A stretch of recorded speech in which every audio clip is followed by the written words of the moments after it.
So how does someone know if they have a viable food poisoning case? Oftentimes you don't know right away, and you probably, there's no reason to know. You consume food, you live your life, all of a sudden you start to experience extraordinary cramping, vomiting, diarrhea, and other symptoms, maybe a fever.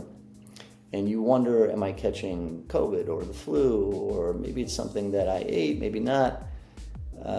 What's critically important is if you're feeling that sick, you need to get to an urgent care center or a hospital, or at least your primary care physician for a referral for lab testing.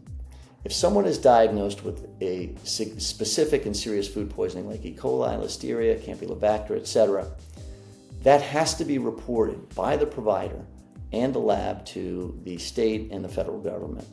And what happens is we want to control, as a society, the spread of food poisoning from one person to another. In other words, we want to avoid an outbreak.